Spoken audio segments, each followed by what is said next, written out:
the thing with polishing and deburring is there's two main benefits.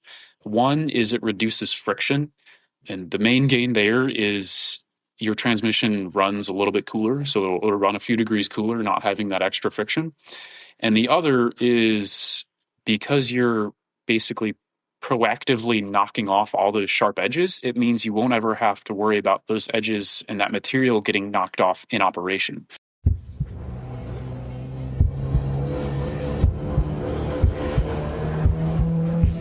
Green flag, green flag. Welcome to the Blind Apex Podcast, where amateur club racers tune in to get faster.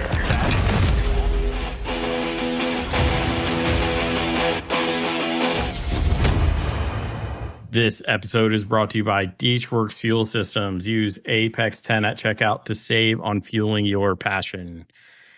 If you want... It's already got things going. Oh. If you want to support a podcast, this podcast or any podcast like Race FF or Track Walking or any of the other guys you listen to, Heat Exchanger, just share it with friends. I also have a buy me a coffee if you want to help cover the bills for the podcast. Okay, business is over. On this episode, I wanted to catch up with my guest and get a little intro to the FK8 FL5 world. Why? Well, I keep seeing this jet black FL5 on my commute home, and it's got to be a better commuter car than my beloved Honda Fit. So I need to learn more about all this stuff because I have questions. My guest, he's an actual saint for putting up with me for the last, 3 or 4 years now. He's doing God's work by building parts for our cars and dealing with customer service all the time. It's not anybody's real line of business, trust me. He's always thinking of something new to engineer, whether it's from an Evo, our Civics, GR Corollas. Austin from Wunderladen Racing, welcome back to the podcast, sir. Hey, thanks for having me back on. It's been quite a while since I was last on, so it'd be exciting to catch back up and kind of compare, from a few years ago up until now. Yeah, I should have looked this up. This is why I'm a poor podcaster. It's probably been 100 episodes. Jesus, man. Yeah, I shame on me. I've certainly not caught nearly as many as I should have. I've caught a few a year since then, but it's not everybody's cup of tea. No, it's not just that. I mean, the only podcast I listen to are racing podcasts. It's just that's how little time I have to listen to podcasts. For sure. I don't disparage anybody for not listening, right? Like, you're here to share your information with people, and that's the biggest thing, right? Like, I think the last time you came on, we were talking about big breaks and the importance of and why to, and so that's been quite a while. Yeah, we definitely did a lot of break talk last time. Yeah, and we don't have to do that anymore because everyone is running your Civic big brake kit or going to. Yeah, I got to toot my own horn here a little bit. Some of the guys at Hart reached out to us a few weeks back, and they bought one of our brake kits. So I was pretty happy to see that. Oh, they're supposed to be running Paragon gear? Just saying, but. And they very well may. I mean, they're so I don't know how their operations are laid out. I know there's some guys over there that have personal cars that are Hondas, and they have cars that are what I'm assuming are like team owned and stuff. But yeah, no, it's cool to hear from guys that are just more closer tied to Honda itself, expressing interest in our stuff. Yeah, I know like Nick and some of them were running a 8th or a 9th gen as an endurance car for a while.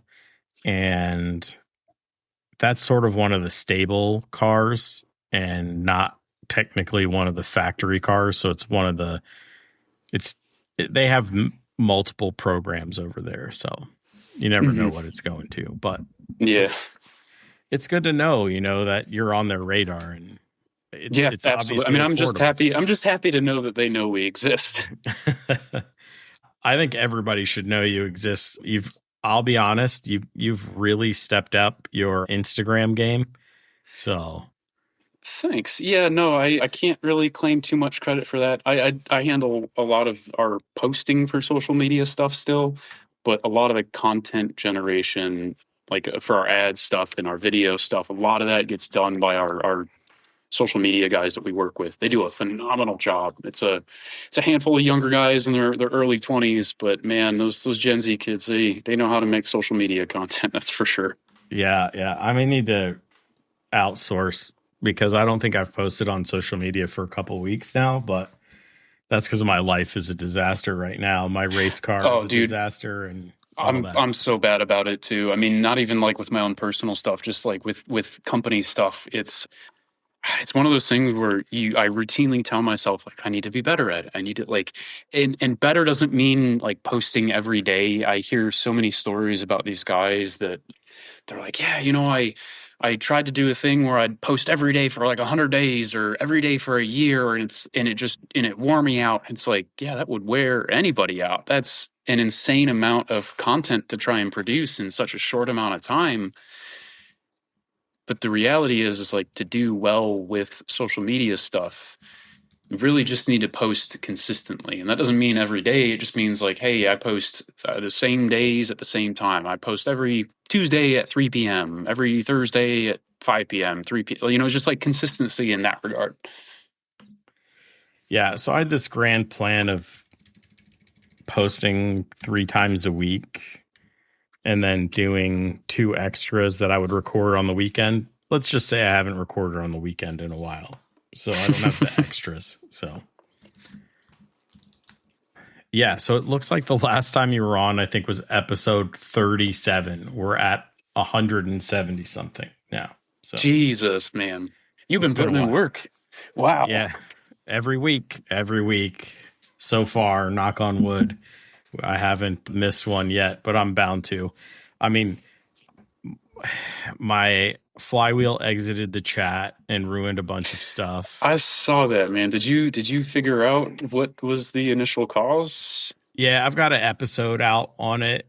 Well, it's not out. It'll be out before this one goes out. But basically, it was me being a little lazy, potentially, and maybe tolerance stacking. Apparently, like the ARP bolts have had issues in the past where they're like slightly too long, especially if you're using like the super light flywheel and they bottom out and do weird stuff. It's funny because as soon as you said ARP bolts, I knew exactly where this was going because I've seen this happen a few times with Evo guys where it's the same exact thing. The bolt will bottom out in the crankshaft before it's flush. The bolt head is flush against the flywheel. And yeah, I mean, usually what will happen in those cases is, yeah, you either shear all the bolts or the flywheel eats your crank or both. Yeah, I sort of had, well, it definitely, it didn't shear the bolts. It sheared half of them and the other half ripped out. And then it destroyed the brand new clutch. It was also a brand new flywheel. It destroyed. I remember seeing some of your posts on that. Yeah, your starter too, I think it was. Yeah, it ate the starter.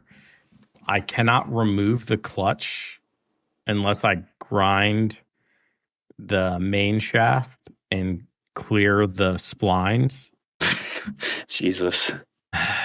Which ruins my main shaft, essentially. Because it's not, I'm not going to do it nicely.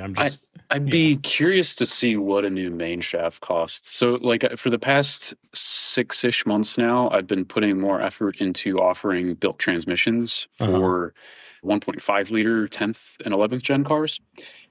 And it's wild. The main shaft for that transmission from Honda, like the discounted dealer online price is like $1,800. Like I can literally buy 2 entire core transmissions for less than a brand new input shaft. Yeah, so I'm running an EP3 1 and 2 in the car. So those don't exist from Honda anymore. Yeah, I wouldn't expect them to. and the drag racer guys blew them up already. So I guess I've done my Is duty to ruin one as a road racer. is there was that kind of just something you already had, or is that something that you chose? I went down a rabbit hole of trying to optimize my gearing for a K motor that I'm probably revving too high. Do you downshift to secondary much? Well, that depends. Yes. I mean, Okay. the answer is if I'm not committing a pass on the slow corners, I would leave it in third and let the K24 drag me out with the torques.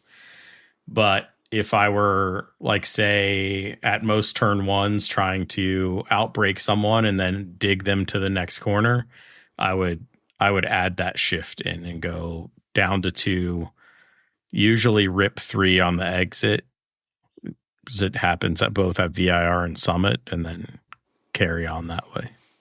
Okay, interesting. Yeah, like it's maybe it's maybe I'm just so used to like having turbo cars. Like I never use first or second on any tracks in my Civic or my Evo, and so I just spent way more money than I would like to admit last year getting my Evo's transmission rebuilt, and it was like a worst case scenario. I dropped it off with John at Team Rip Engineering up in Michigan. Dude is like the wizard with Mitsubishi drivetrains. And he went through it all. And originally my plan was like, okay, I'm going to put in a stronger third and fourth gear because those are the gears that Evos break in road course use. Mm-hmm. And, you know, I'll have him refresh everything too and just, you know, give it a good bill of health, right? And that turned into, he sent me an email with probably like 12.5 photos of everything that was damaged inside the transmission. And mind you, like, this is the original transmission out of my car, and it had no issues with it. Like the only issue, quote unquote, I could say is like from time to time it would grind a little bit, shifting from 4 to 5. Mm-hmm. But other than that, like it was fine. And it was like cracked spider gears in the center diff. The torque tube was twisted. Second gear had damage on it, which means you need an input shaft. Fifth gear had damage on it. Like basically everything that I was hoping to reuse was damaged, and everything that I was already replacing because I knew it wasn't going to be good enough was not damaged. And it was like, this is just totally my luck. Of course, this is how it would shake out. So I ended up spending thousands more than I had planned to get the trans done, but it's done now, and it's got all the bits and bobs, and it'll be good to go. But man, I've had some bad luck with transmissions, but it's the same thing even with like the Civic transmissions that I build. I've seen guys on the forum talk about like, oh well, RV6 only makes a third and fourth gear. What about first and second? And it's, if you don't know, it's, you know, it's not a bad question to ask, right? It's you're right, in the right to be concerned, but the reality is the teeth on first and second gear are so much bigger than the teeth on 3 through 6. And so you usually see third or fourth gear break in those transmissions because it's kind of like this tipping point of like third and fourth are the smallest gears from a height perspective, but they also see a significant amount of load because just the way that physics works, you get more load in higher gears. So it doesn't matter that RV6 doesn't, or nobody else makes a replacement 1 and 2 other than PPG, which is a whole different ballpark in cost, because nobody really breaks first or second. And if you're not using first or second in a track car, you know, that's even further reason to not change it out. Yeah, I went down this like the optimum stack thing. Mm-hmm. If you want, yeah, I was going to say, we have a blog post on our website that has a bunch of stuff for gear ratio calculators that I made. One of them is for older K series, like the K20s and K24s and all that jazz that's all interminglable. And it's kind of, it's similar to like the stuff you would see in Forza or like any of those old racing games where you can set your gear ratios. where I tried to find all of the different aftermarket gear options and OEM options and everything, and I threw it into the spreadsheet. And basically, all you do is you tell it which gears you want to use, and it will spit out what your ratio graph will look like with those dashed lines that kind of show you like your speed ranges for each gear and where they break off from each other. And then you feed it like information, tire size, final drive, whatever you want your engine speed to be, red line, etc. So I'll tell you a funny story about all this, because I had other people building my transmissions. Not that I consider myself that I built my transmission. I fixed a bearing and cleaned it and swapped out a synchro that was bad right at the top on the easy side. Well, what was supposed to be the easy side. Yeah. So I'm not saying that I rebuilt my transmission, but I mean, you had it open though, and there's transmissions are. I remember when I was before I'd gone to school, like the premise of going through a transmission was a very daunting thing, and they are like manual transmissions are. If you've never dealt with drivetrain stuff, they're complex. I mean, there's a lot of moving parts in there, and they all have to be in a very correct place or things get very unhappy. a specific order and orientation. Mm-hmm. It's Yes. Yeah, orientation is one that will get a lot of guys. I was just talking with a guy on a forum earlier this week who did his own transmission in his 10th gen, and he put a PPG gear set in it. He's like, yeah, it like I put it in the car and it feels great going forward, but the car doesn't want to go in reverse a lot of the time. And when it does go in reverse, it does not feel good. And it's like, okay, well, I can try to troubleshoot through a computer. It's never really that effective, but hey, is your slider for your reverse gear, is that upside down? Because if that is upside down, it only has pointed teeth on one side and it's basically blunt on the other. If you have that flipped the wrong way, and it other than the pointed teeth on one side and not being pointed on the other, it is a very symmetrical piece. If you have that upside down, you will definitely have issue getting in a reverse gear. And he tore it all back apart. He's like, yeah, that was a good chunk of the issue. But man, there's a lot of little detailed stuff. You got to know what you're looking at and making sure that you're getting it put back the right way. Yeah. I can't wait. I have 2.5 totes of spare stuff that I'm going to reorganize because it's not organized anymore. And then I'm going to, try my hand at redoing some things. But so I actually had a huge problem where at the first race this year, I ran out of gearing at VIR, and I'm like, this is not possible. How is this possible? I ran it through all the calculators on the internet that I could find with Google, and they all said I had plenty of space. And then I was like, I have every final drive made for a K series, a front wheel drive K series. I don't have I don't have the all wheel drive K series. Okay. And I was like, I wonder if I used the wrong final drive. Like if I gave him the wrong final drive.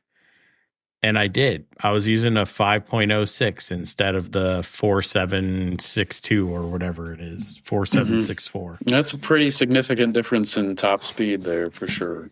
Yeah, it's 3 or 5 miles an hour or something like that. And I was like, yep. That would be my Huckleberry. I was on the wrong final drive. So, yeah. Anyway, the good days of learning. I'm still learning, but now I need a stack of money so I can learn again. Oh, dude, I'm learning too. I'm fortunate that they're not crazy common just because they don't make manual cars in the numbers they used to. But it's not too hard to find good cores for these 10th and 11th gens, and it's a good learning experience. And I will say these Honda transmissions are, if you want to get into kind of working on transmission stuff, or at least being able to do your own, it's a very approachable transmission. for example, compared to the Mazda Speed stuff that I used to have growing up, those those transmissions are a nightmare, man. Like there's so many pieces. It's a twin output shaft transmission, so you have one input shaft and two output shafts, and there's so many different shims in that transmission, and there's the bearing arrangement is so different, and like it's just literally everything that could make, like every aspect of making a transmission more complex, that transmission basically has it. It's a really well engineered transmission. They're super strong from the factory, but they're a just nightmare to put together, at least compared to a Honda transmission.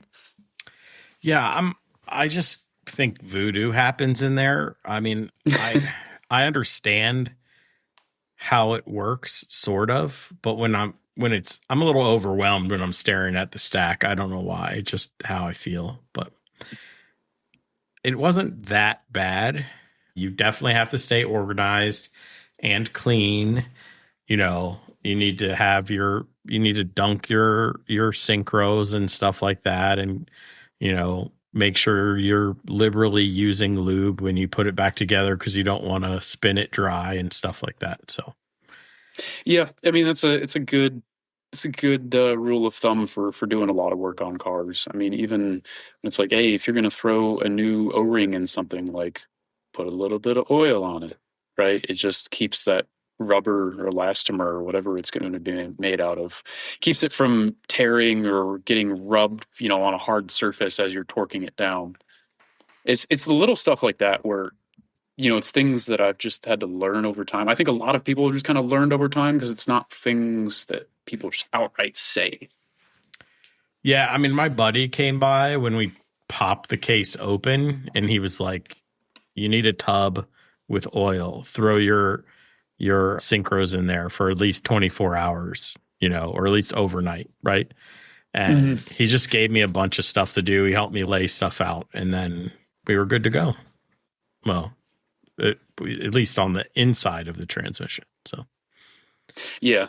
It's one of those things too where the first time you have one apart, it's like, oh god, okay, I need to like take notes on as much as I can and make sure I'm putting it back the right way. And I think I've done about a half dozen of the 10th gen transmissions now, and it's just like, okay, yeah, like I know everything goes. It's just it's after you've done, I would say after like my third one, I was like, yeah, this is very straightforward, and it's just, you build that familiarity. And I've come to realize that Honda has kind of like two sizes, I guess if you want to call it that, of manual transmission over the past couple decades. mm-hmm.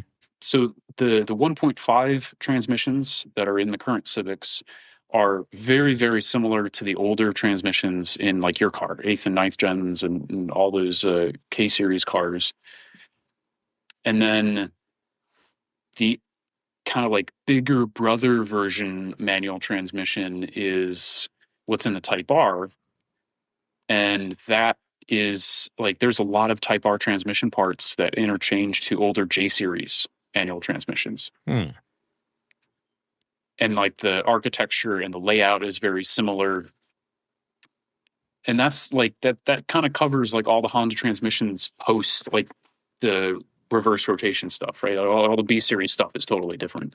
Right. But yeah, it's just interesting to see like everything changes a little bit as time goes on. And this is true not just for Honda, but for a lot of OEs. But at the same time, there's a lot of things that don't change, right? So like I said, these L15 transmissions look really similar to your K20 or K24 transmission, the same way that if you tear apart a Ford EcoBoost, like a brand new Ford EcoBoost 4-cylinder, that engine block, short block rotating assembly is going to be almost identical to a Duratec from 2005. Yeah, I mean, well, okay, so you said that the 1.5 liter 10th and 11th gens are eating third or fourth gear. Yeah. So I broke third gear on my Civic at Gingerman and that stripped like 3/4 of the teeth off the gear. It's it's kind of a toss up between third and fourth. I think probably it really depends on which ends up seeing more load over a longer period of time, just like over the life of the vehicle. Well, I mean, the K series like to eat fourth gear. So I know, well, HRC, I guess is what they're called today, has a hardened, treated fourth gear.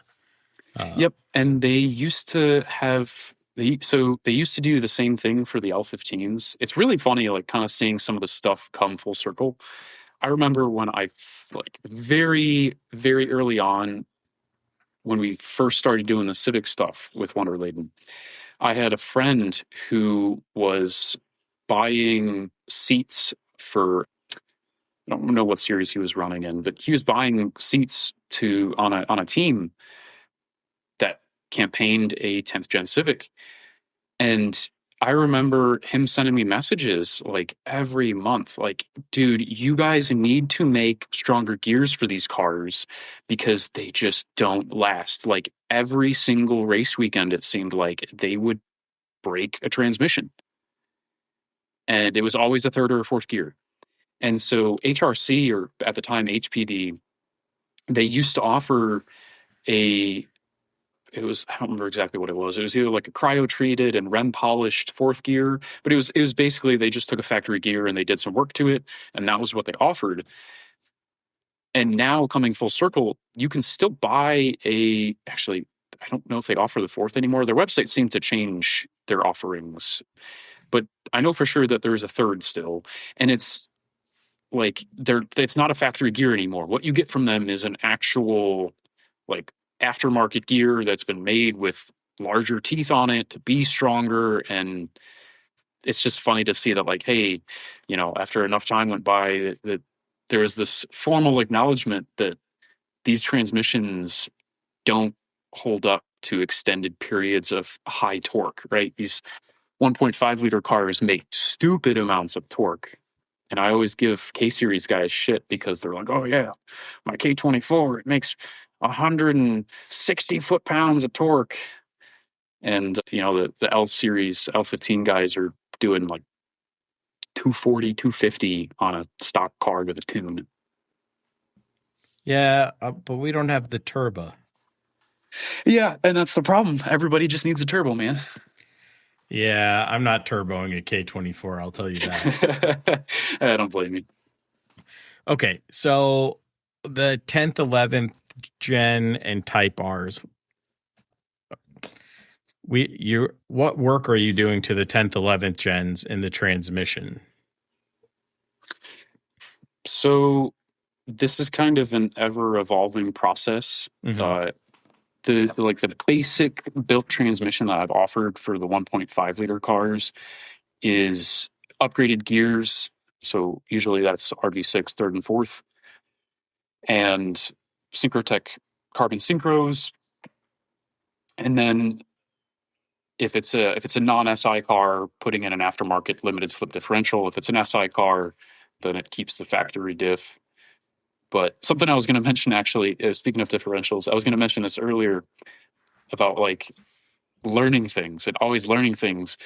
And I remember the first time I took apart an SI transmission, and I was like, it took me like a good week of just like thinking like, why is this different? The the bolts for the crown wheel on the diff for the SI trans are left-hand thread, and on a non-SI they're right-hand thread. And I was like, why would they make that change? Like, this doesn't make sense. Like, everything else, it is the same transmission except for the differential. So like, what is going on here? And then I started doing some Googling stuff, and like, okay, B series have reverse thread bolts. And then like, it's so hard to find information on older cars sometimes, because then I saw guys talking about like, oh yeah, my K series differential has left hand thread bolts too, and da da da. And then other guys would be like, no, mine has right hand thread bolts. And it's like, what's going on? And then I sat down and I put both diffs on a table and I looked at them and I was like, okay, I finally see what's going on here. The crown wheel bolts on opposite faces of each differential, and that's why they had to change the direction of threading. Yeah, that makes sense. But it's like one of those things, where like you don't, like, I never would have like just guessed that. Like I had to like sit down and actively look at it and learn. And that's just, it's true for so many things, right? Like it's not really an important detail to know that by any means, but it's being able to like work through the mental puzzle is something that I find extremely satisfying. Yeah, you have to, and you have to be ready for it. When you get into the transmission, it is a puzzle. So, Yeah. It is a very mechanical puzzle. But so to go back to what I was saying a minute ago with the built transmission stuff I've been doing, right. I would say the gears, the synchros, and the diff, if it needs it, are kind of like the core upgrades. Mm-hmm. There's other little stuff that goes into it as well. So I've been experimenting the past couple months now with doing polishing. So I've got a polisher set up that tumbles gears to knock off like all the real aggressive edges. I don't know if you like felt the edges of the gear teeth, like the top and bottom, not like the peak or the valley, but like the top and bottom of the gear itself. They're usually very sharp from the factory, and the thing with polishing and deburring is there's two main benefits. One is it reduces friction, and the main gain there is your transmission runs a little bit cooler, so it'll run a few degrees cooler, not having that extra friction. And the other is because you're basically proactively knocking off all those sharp edges, it means you won't ever have to worry about those edges and that material getting knocked off in operation. So you get a lot less contamination in your fluid lasts longer, therefore your transmission lives a longer life. Okay. What, are you doing anything with the Type R transmissions? I've been asked by a couple guys now about building Type R transmissions, and it's one of those things where like I'm totally open to it and I really do want to get into it. And I already have a game plan for everything I'm going to do with it. It's just that it's a much higher cost of entry. Like for the 1.5 liter cars, I can buy a core transmission for $800 to $1,400 depending on condition and mileage. But the Type R transmissions, like broken ones with like busted housings, still go for $2,000, $2,300, sometimes $2,500. Like a good condition transmission that is like what I would call a good core, it still goes for around $3,000, and it's so much more money. And right, that's just for the core. Mm-hmm. And I don't charge core charges for my transmissions because that's just a lot of shipping logistics I don't want to deal with. So, right, the L15 transmissions generally are in like the $4,700 to $5,500 range, depending on what options and what work is put into it. The Type R transmissions are going to be like $7,000, probably closer to $8,000, depending on everything that gets put into it. And like, it's just a lot of money, man, And so it's, like I said, it's something I want to get into, but it's not something that I want to go dumping a lot of money into and then have sitting on the shelf for a while. So for sure. It's kind of one of those things where like I'm waiting for the right customer to come along and say like, yes, I want this, and I'm willing to put a deposit down, and then I'll get the ball rolling. There's actually a guy who owns a few Type Rs that's reached out, and he's expressed interest in getting transmissions built for all of his Type Rs, which is like, that's really cool, and I would love to work with you on that. So he said he'll be reaching out about that sometime later this year. I'm hoping he does, because it's one of those things, like, since I started building the L15 transmissions, it's certainly been on my radar to do the Type R transmissions too. It's just Like I said, having the justification for spending my time and the money and, learning a whole new transmission to go through that process again. So are these people, are they trying to hedge their bets and prevent something from happening, or is there an issue that they're seeing on track with these Type R transmissions? I would say it's a pretty mixed bag for both L15 and Type R. The L15 guys break gears more often, but the Type R guys also break gears. So HRC also sells upgraded gears for the Type R transmission because it's kind of the same deal. Those transmissions will break third and fourth. It's not nearly as common as the L15 cars just because it is a more robust transmission. But I would say generally there's two kind of normal customers that I see expressing interest. One is the guy that already broke his transmission, and the other guy is one that's trying to avoid breaking his transmission. And usually the guys that do end up buying are the ones that haven't broken their transmission yet, because the guy that already has a broken transmission needs a new transmission now, and it's not all that common that I have one on the shelf. Yeah, the guys who are calling you because they're trying to not break a transmission, they were paddocked next to the guy who broke his transmission. So. Yep, that's yeah. But Okay. the Type R transmission it's a cool transmission. Like the main difference between it and all of the L15 transmissions and the older K series transmissions is it has an internal oil pump. And that oil pump is driven by the crown wheel on the diff. So it's a mechanical pump, and it physically sprays oil at the gears. That pump pushes oil to spray bars that then oil the whole inside of the transmission. It's a really good design. And then on top of it too, it's got ports on it already. So like we sell a transmission cooler that basically you remove the factory. There's a oil heater. So we can talk about this later, but there is two oil heaters on a Type R drivetrain. One is for the transmission, and our oil cooler eliminates that one and allows you to plumb your transmission oil straight to an oil cooler, so an air to oil heat exchanger. And that's one of those things that is probably a weak point with tracking a Type R, is just heat and overheating. It's kind of story as old as time with these cars. So let's go down that rabbit hole because it's on my list. So I was actually going to tackle that one first, but since looks like I'm going I mean, backwards. It's a very hot topic with Type R guys. So pun intended.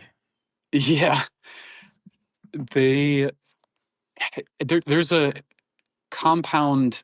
It's a compound issue, right? So there's a lot of other companies that have come out with various things to address overheating issues, and nowadays it's very overcomable. It's certainly something that you can fix, but there's not like a silver bullet. One thing is gonna totally fix this issue for you. But the reason why the kind of inputs, variables as to why these cars struggle with overheating so much, in the case of the FK8, it's a combination of not being able to evacuate hot air out of the engine bay all that great. It's also a large case of there being a high heat load in the drivetrain that doesn't have a way of being dispersed. And then the last portion of it is that all of that gets worse as you are going faster and driving harder and modifying the car more. So like the car is already from the factory and kind of like you can kind of do track days with a stock car. If you're really fast and like a really good driver, probably not. Like you're going to have to be doing cool down laps. And so that's why like it's really interesting to see guys that do have overheating issues and guys that don't. because there are guys that will like uber modify their car and then go to the track and be like, oh yeah, I had no overheating issues with my track, and I'm running 220 at VIR, Best right? And it's like, news. well, yeah, I mean, that's probably why you're not overheating, because yeah, I mean, you're not really hauling ass, man.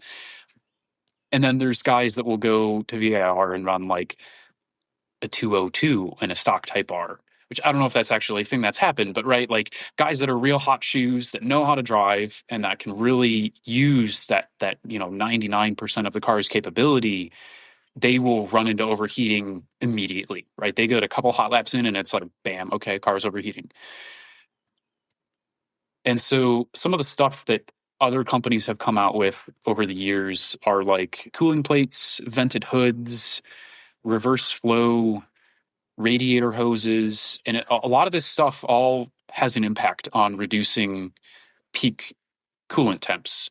That's another thing I should note too, is usually these overheating issues are coolant related. Oil does get pretty hot on them too, but I mean, that's most cars that don't have an oil cooler on track. And let's see, last year, about a year and a half ago, I I really started paying attention to the Type R stuff. Early on with Wunderladen, like primary focus was just kind of figuring out chassis stuff with Civics and like figuring out good things that we could come to market with. And as the years have gone on, I've been able to kind of whittle down more of the details and my understanding and knowledge of the different variations of 10th gens, right? So Type Rs, SIs, non-Type R or SI, etc. And when I started looking at the Type R drivetrain about a year and a half-ish ago, I realized like, hey, Honda has a lot of heat exchangers on this drivetrain, right? So there's two primary heat exchangers that are liquid to liquid heat exchangers. And then you've obviously got a factory radiator as well. And how this all plays together, I have a blog post that kind of illustrates it on our website that I would, if you're interested in this, highly recommend go looking at it, because it will probably make more sense than what I'm about to say. But there is one oil to coolant heat exchanger for the engine that is bolted to the underside of the water pump. And that is basically just exchanging heat between the coolant and oil. And then you have the same thing that's bolted to the front of the transmission, and that has transmission oil going through it and engine coolant. And when you put that car on track, then your engine oil and your transmission oil are pretty much always going to be hotter than your coolant. So you have your cooling system that already is running very hot, and now it has to try and absorb more heat out of two different oiling systems. Yep. And so I was like, okay, this makes a lot of sense why these cars extra really struggle with overheating. Like there's just a really high thermal load on the coolant system, and then you pair that high thermal load with an inability to evacuate hot air behind your radiator. So like you're not getting great heat exchange across your cooling stack. Like it's a perfect storm for having overheating issues. So I started developing our cooler packages for the Type R, which we now sell for the FK8.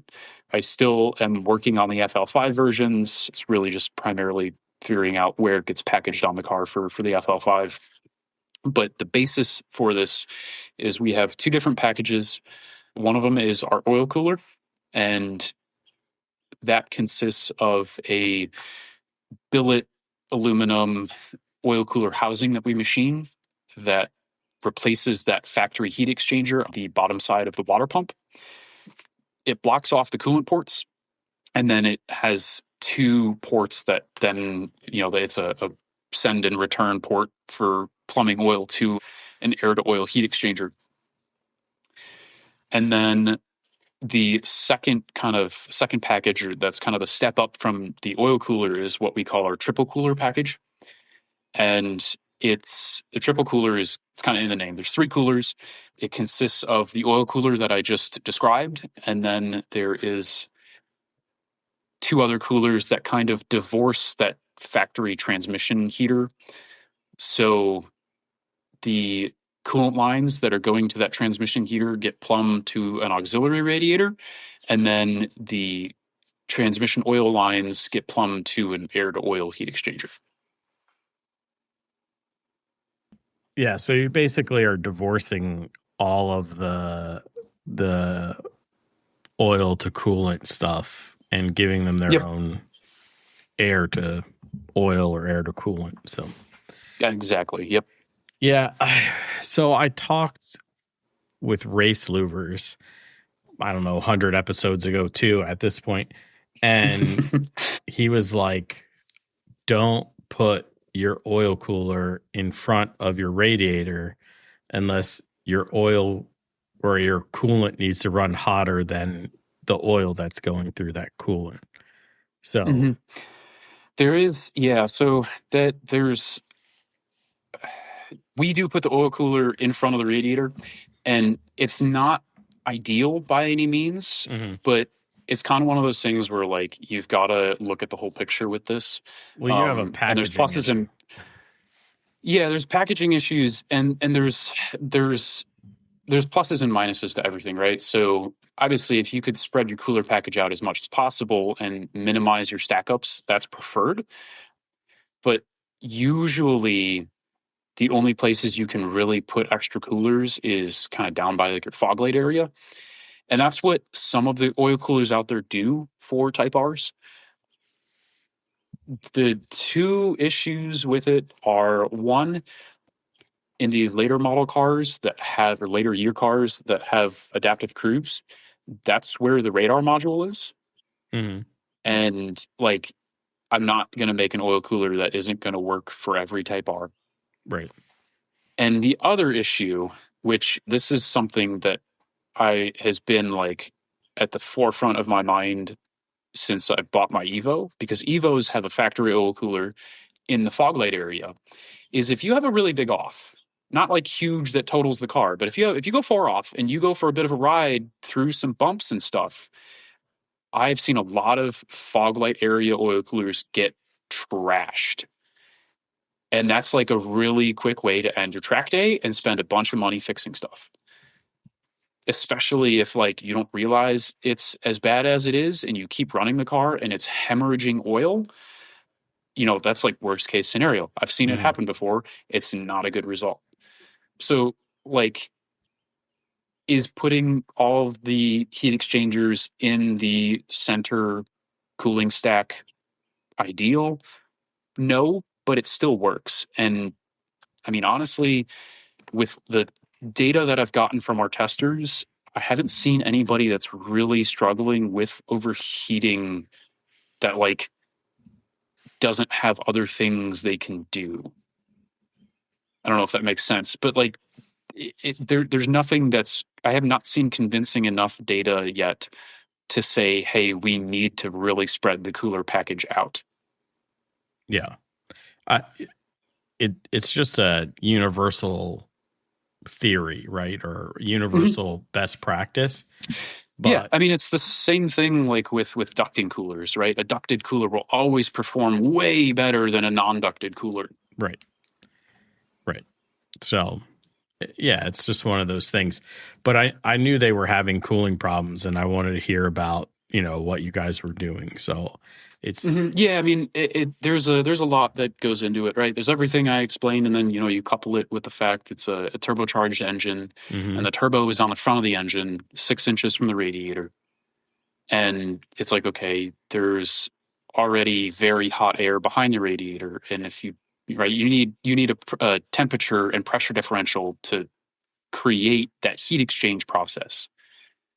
So if you already have really hot air behind the radiator, it's gonna reduce that heat exchange process a good amount, right? So like, it's just, there's a lot of things. And then with the FK8, right, this is something that Honda did really well with the FL5. And if you park those cars next to each other and you look at the engine bays, the most obvious and apparent thing is there's a huge gap between the front of the turbo and the back of the radiator on the FL5. And the hood vent sits right over that gap. It's the perfect place for a hood vent. There's more than enough area there, a volume of airspace that ambient heat is not going to be a huge issue compared to the FK8, where the turbo is like 2 or 3 inches from the radiator, and it's just like, yeah, there's no space here. Right. So in the transmission talk, you were talking about all the torques. Is that why you've gone down the motor mount rabbit hole with these cars? Oh, yeah, absolutely, man. This is something that I think is true for any front-wheel drive turbo vehicle, especially nowadays where there's so much focus on having cars being soft and cushy, that factory motor mounts just, like, it is actually funny how much your engine and transmission will flop around in the engine bay when you floor the car. Like, go try it sometime. Tape your camera or phone to the underside of your hood or in your engine bay somewhere and record it. Go do not even like a hard launch or anything, right? Just like a moderate acceleration from a stop. And it's crazy how much the engine will roll back and forth. And so we have a pretty good history and knowledge base of doing upgraded engine mounts. My business partner's other business makes parts for Mazda Speeds and EcoBoost platforms, and they've been very successful with understanding the sciences that go into motor mounts and how to make a good motor mount. And it's a whole mousetrap deal to make something that can keep the drivetrain in place, but also not rattle your teeth out. Yeah. Can you guys work on something for balance shaft deleted K24s? Thanks. As far as like reducing NVH or the rattling of my teeth. Yeah, that's kind of something that comes with the territory. Yeah, especially when you're talking about balance shaft deletes. Yeah, we delete the balance shaft on a non-square motor, and then we complain about the vibration. It's no big deal. Yeah, I mean it's the same deal with Mazda Speeds or even EcoBoost stuff like those 2.3s. If you've never seen the inside of one of those engines, it's hilarious. The balance shaft is it's kind of in the same place as a K series. It's in the oil pan. It's bolted to the bottom of the engine, but unlike a K series, it's not part of the oil pump. So on those cars, you can just remove the balance shaft and then bolt a plug in place, and you're good to go. But the balance shaft unit itself is outrageously heavy. It's this huge, like, cinder block almost of cast iron. It's like, I don't know, 15 pounds or something. And the other funny thing too is when you remove it, it adds like a quart or a quart and a half extra capacity to your oil pan. And Almost so those cars much. With the K series, it's almost that much. Really? Wow. Yeah. Okay. I never realized it was that much with the K series too. But yeah, like those cars will hold like almost 7 quarts of oil with a deleted balance shaft. It's crazy. Yeah.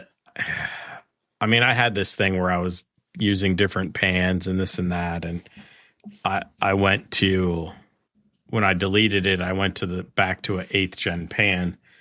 And yeah, she holds a lot more oil now, a lot more.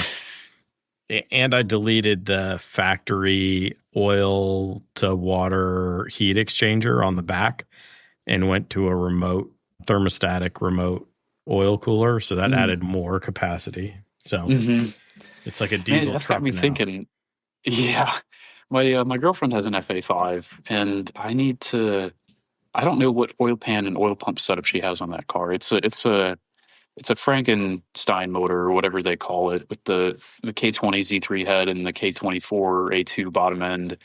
I don't know what she's got for an oil pump or a pan. That car's been sitting around for a few years, so it's been a minute since I've looked at it. Yeah. If it still has the rear motor mount on it and it's shimmed, it's an 8th gen pan. Okay. Because you have to make an adapter to run a 9th gen pan. Yeah, I'm pretty sure it does because a number of years ago I had gotten her a real fancy powder coated valve cover as a I think it was a Christmas gift or something.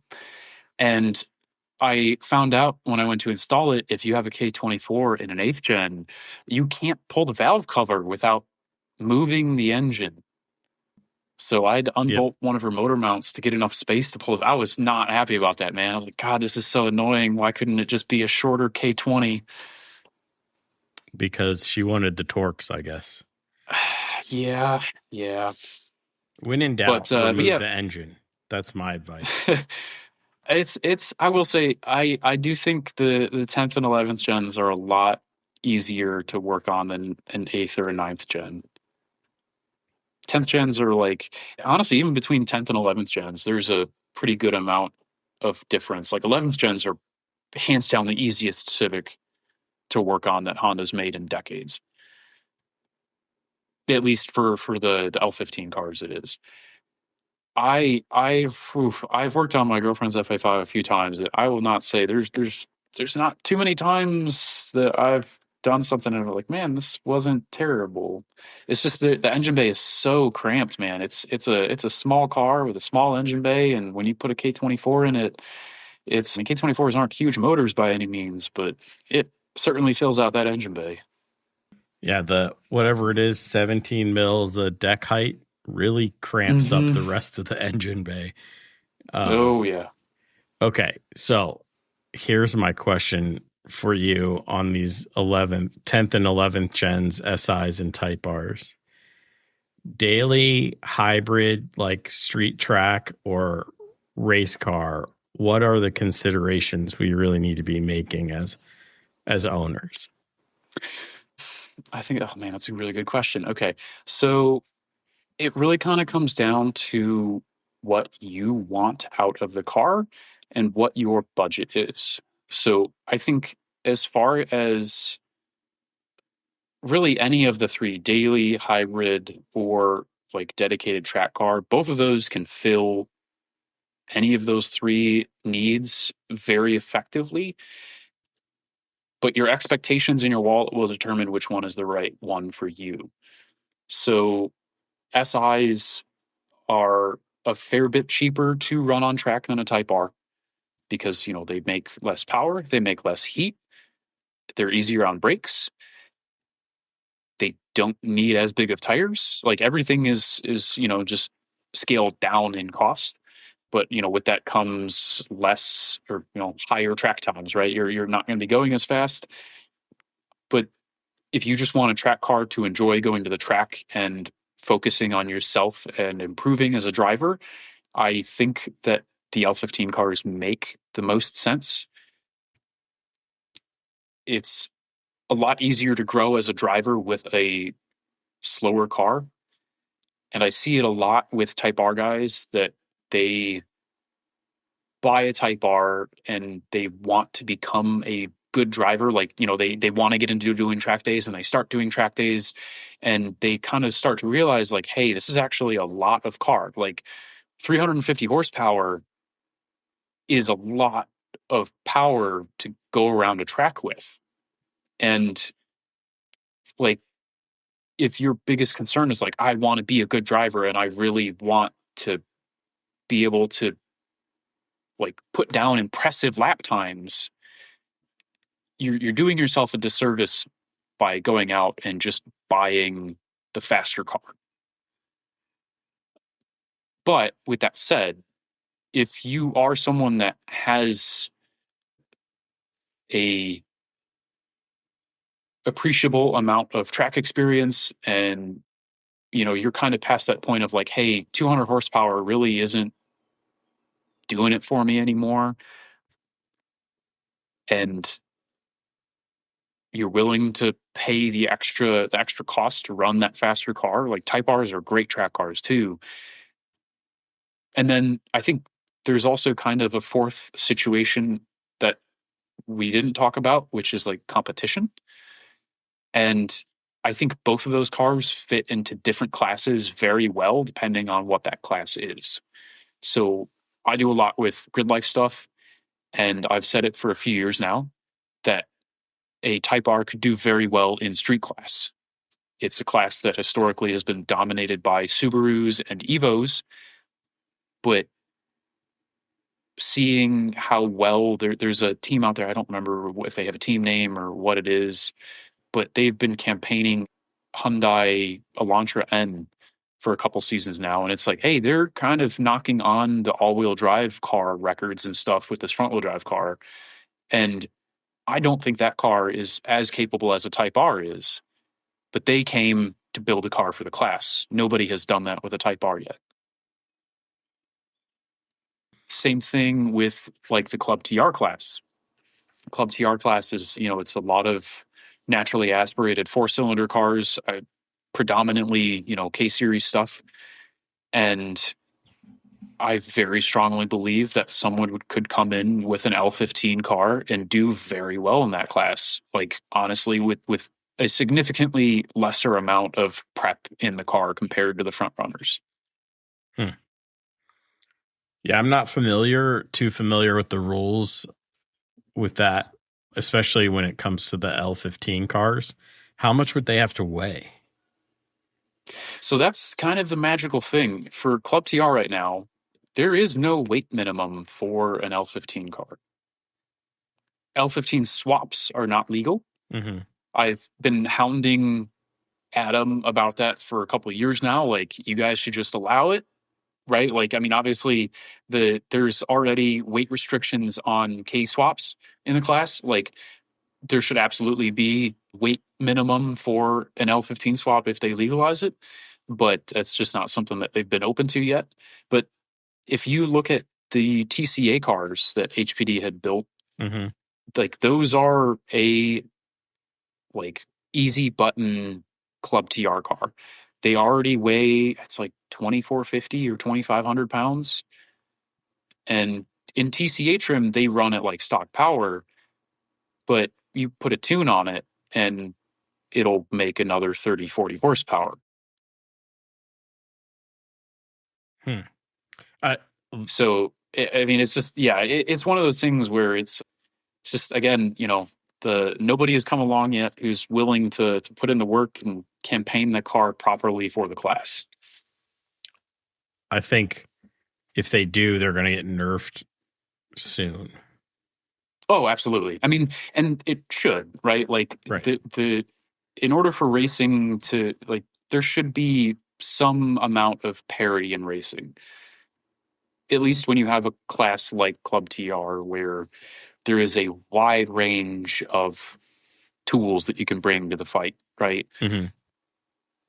But yeah, it's one of those things where it also shouldn't be nerfed until it's proven that it has some sort of advantage. Right.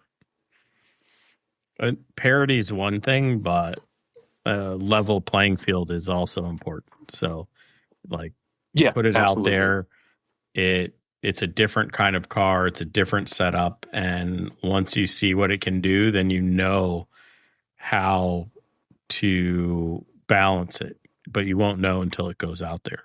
So, yeah, 100%. And I don't think, honestly, man, like, I don't know if anybody has even campaigned a force inducted car in Club TR other than I ran my Civic in there in 2023, and it was like one of the only actual like street cars. It's still my daily driver to this day. Like, it's full interior, it has AC, and everyone else in Club TR, right? It's a gutted race car class. Like, it's, if you want to win in that class, you bring a race car. But nobody has brought a race car with a turbo in it for that class. So, okay. I mean, there's one for sale right now. There's the old LA Honda World, whatever car man, for sale. Yeah, you guys, don't talk about that. Don't talk about that. Okay. No, I really do hope someone does buy that car and brings it out. It's on my radar, and I'll leave it at that. I'll tell you, I was at the Summit Point event where it was out there. It was in H2. It was competitive, but it was also on Hoosiers. So, and we were running Toyos. So Yeah, I mean that's not exactly apples to apples by any measure. No, that's that. My car was broken by that point, but my buddy Pete in the same color 4-door was trying to lay it on him until about halfway through the race, and he had to give up the ghost because the tires went away on him. So you know, still, it's not a slow Yeah, car, and to be honest, outside the Hoosiers, it wasn't maximized for the class in any no, way. and, So, and that's the thing, right? Like, so those TCA cars are homologated to a TCA rule set, which is it's a fairly low prep series. Like, it's got good suspension parts on it, mhm.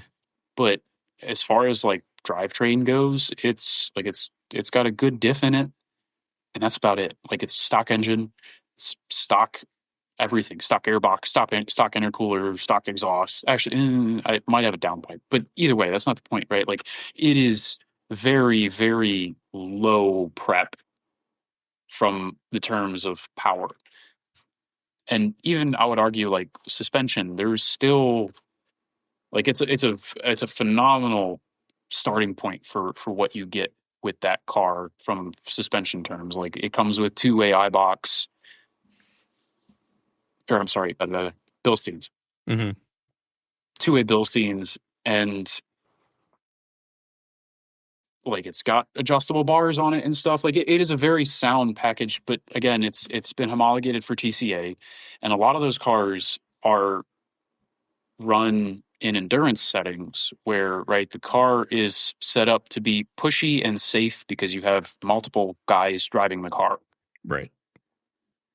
And so, like, there's I mean, you're probably well aware, right? There's a huge disparity between how you set a car up for endurance racing versus how you set a car up for time attack. Right. Yeah. I mean, one is an optimal lap and one is survival, right? So, Yeah, yep. And yeah, the setups reflect that in one every regard. depends on how close you want to get to the razor's edge. So, all right. So, I wanted to wrap up the podcast and get you, because you and I have talked breaks for probably hours and hours outside of recording, it feels like. So, this is the 2026 segment. When you're racing, tracking, whatever, when you're competing, I really want competition mindset here. Do you run ABS or no ABS in your car? Okay, so for my own vehicles, they've always had ABS. Okay. With that said, I think I've been fortunate to only own cars that have decent ABS. So, yeah, I'm trying to think of like all the cars that I've had on track, like BMW, well, that had good ABS. Fit didn't have enough stopping power to go into ABS, so that didn't matter.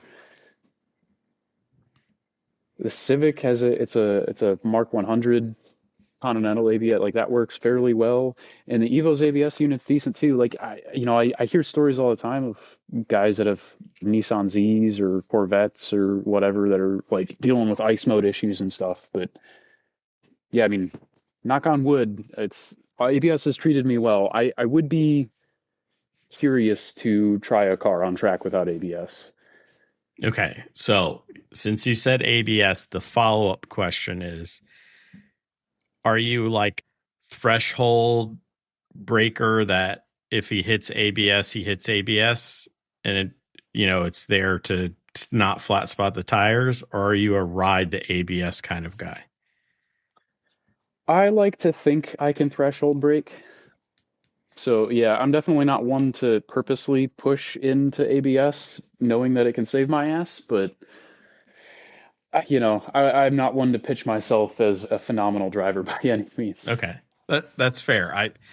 I've got people who say ride the heck out of it, and I got other people who are like, you stay out of it. You threshold, and if you end up on the ABS, right before release, at least you got almost all the threshold you could get out of it.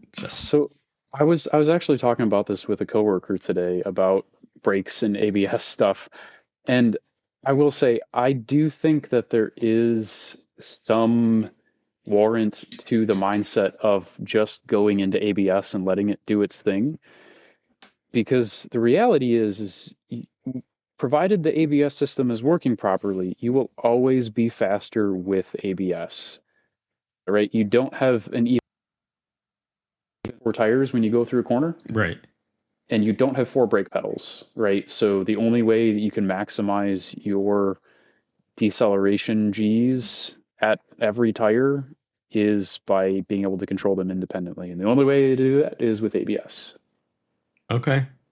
All right. I'll take that as an opinion, and I'll add that to the data for the year. So, Austin, it's been a pleasure. I appreciate you coming on and dealing with the electrical or the issues with this interface. So, Hey, not a problem at all, man. I appreciate you reaching out and asking me to come back. It's been great to catch up again and be able to talk through some more fun racing stuff. yeah, man, take it easy.